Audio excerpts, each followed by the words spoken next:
राम राम राम राम राम राम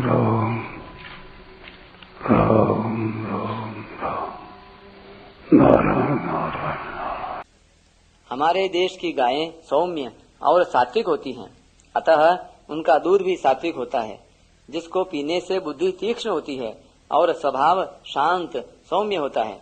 विदेशी गायों का दूध तो ज्यादा होता है, पर उन गायों में गुस्सा बहुत होता है, अतः उनका दूध पीने से मनुष्य का स्वभाव क्रूर होता है।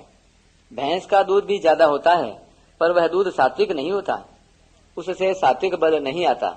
सैनिकों के घोड़ों को गाय का दूध पिलाया जाता है, जिससे वे घोड़े बहुत तेज होते हैं। एक बार सैनिकों ने परीक्षा के लिए कुछ घोड़ों को भैंस का दूध पिलाया, जिससे घोड़े खूब मोटे हो गए। परंतु जब नदी पार करने का काम पड़ा तो वे घोड़े पानी में बैठ गए। भैंस पानी में बैठा करती है, अतः वही स्वभाव घोड़ों में भी आ गया। ऊंटनी का दूध भी निकलता है, पर उस दूध का दही मक्खन होता ही नहीं। उसका दूध तामसी होने से दुर्गति देने वाला होता है। स्मृतियों में ऊंट, कुत्ता, गधा आदि को अस्पृश्य बताया गया है।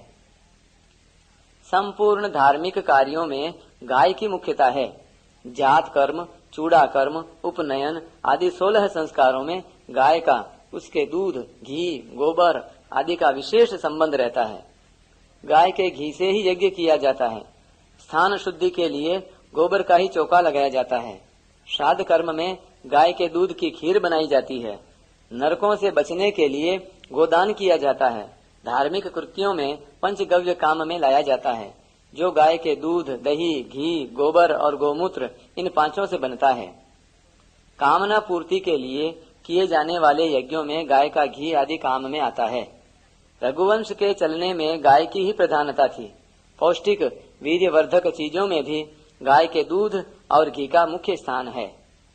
निष्काम भाव से गाय की सेवा करने से मुक्ति होती है। गाय की सेवा करने मात्र से अंतःकरण निर्मल होता है। भगवान श्री कृष्ण ने भी बिना जूती के गोचारण की लीला की थी, इसलिए उनका नाम गोपाल पड़ा। प्राचीन काल में ऋषि लोग वन में रहते हुए अपने पास गाय रखा करते थे।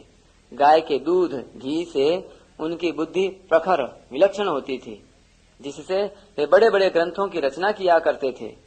आजकल तो उन ग्रंथों को ठीक ठीक समझने वाले भी कम हैं। गाय के दूध, घी से वे दीर्घायु होते थे, इसलिए गाय के घी का एक नाम आयु भी है।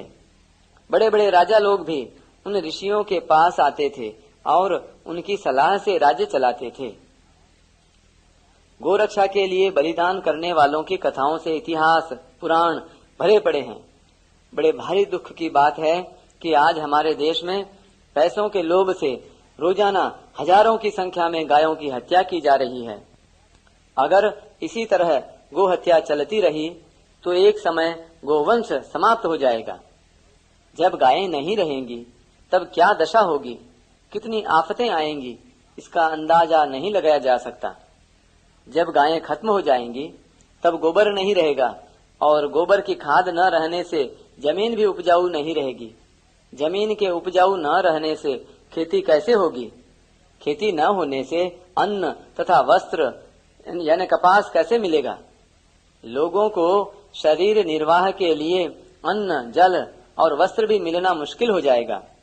गाय और उसके दूध, घी, गोबर आदि के न रहने से प्रजा बहुत दुखी हो जाएगी।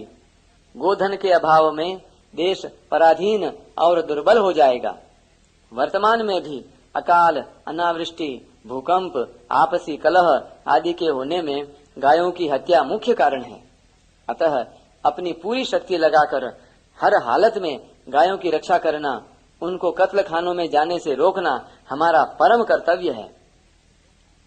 गायों की रक्षा के लिए भाई बहनों को चाहिए कि वे गायों का पालन करें, उनको अपने घरों में रखें। गाय का ही दूध, घी खाएं, भैंस आदि का नहीं। घरों में गोबर, गैस का प्रयोग किया जाए। गायों की रक्षा के उद्देश्य से ही गौशालाएं बनाई जाएं, दूध के उद्देश्य से नहीं। जितनी गोचर भूमियां हैं उनकी रक्षा की जाए तथा सरकार से और गोचर भूमियां छुड़ाई जाएं।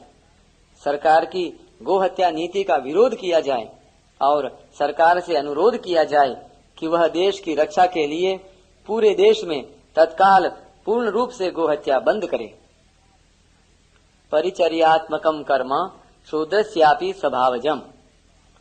चारों वर्णों की सेवा करना, सेवा की सामग्री तैयार करना और चारों वर्णों के कार्यों में कोई बाधा अड़चन न आए, सबको सुख आराम हो, इसी भाव से अपनी बुद्धि, योग्यता, बल के द्वारा सबकी सेवा करना शूद्र का स्वाभाविक कर्म है।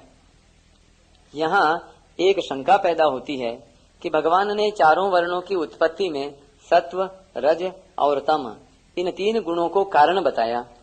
उसमें तमोगुण की प्रधानता से शूद्र की उत्पत्ति बताई और गीता में जहाँ तमोगुण का वर्णन हुआ है वहाँ पर उसके अज्ञान, प्रमाद, आलस्य, निद्रा, अप्रकाश, अप्रवृत्ति और मोह ये 7 अवगुण बताए हैं।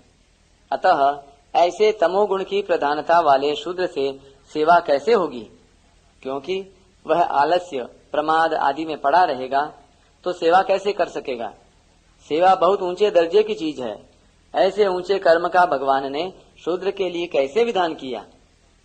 यदि इस शंका पर गुणों की दृष्टि से विचार किया जाए तो गीता में आया है कि सत्वगुण वाले ऊंचे लोकों में जाते हैं, रजोगुण वाले मरकर पीछे मध्य लोक में अर्थात मृत्यु लोक में जाते हैं और तमोगुण वाले अधोगति में जाते हैं। इसमें भी वास्तव में देखा जाए तो रजोगुण के बढ़ने पर जो मरता है वह कर्म प्रधान मनुष्य योनि में जन्म लेता है। रजसी प्रलयं गत्वा कर्म संगिषु जायते। इन सब का तात्पर्य यह हुआ कि मनुष्य मात्र रजह प्रधान यानी रजोगुण की प्रधानता वाला है। रजह प्रधान वालों में जो सात्विक, राजस और तामस 3 गुण होते हैं, उन तीनों गुणों से ही चारों वर्णों की रचना की गई है। इसलिए कर्म करना सब में मुख्य होता है और इसी को लेकर मनुष्यों को कर्म योनि कहा गया है। तथा गीता में भी चारों वर्णों के कर्मों के लिए स्वभावज कर्म, स्वभाव नियत कर्म आदि पद आए हैं। अतः शूद्र का परिचर्या अर्थात सेवा करना स्वभावज कर्म है जिसमें उसे परिश्रम नहीं होता। मनुष्य मात्र कर्म योनि होने पर भी ब्राह्मण, क्षत्रिय और वैश्य में विवेक विचार का विशेष तारतम्य रहता है और शुद्धि भी रहती है, परंतु शूद्र में मोह की प्रधानता रहने से उसमें विवेक बहुत दब जाता है। इस दृष्टि से शूद्र के सेवा कर्म में विवेक की प्रधानता न होकर आज्ञा पालन की प्रधानता रहती है। आज्ञा सम न सुसाहिब सेवा।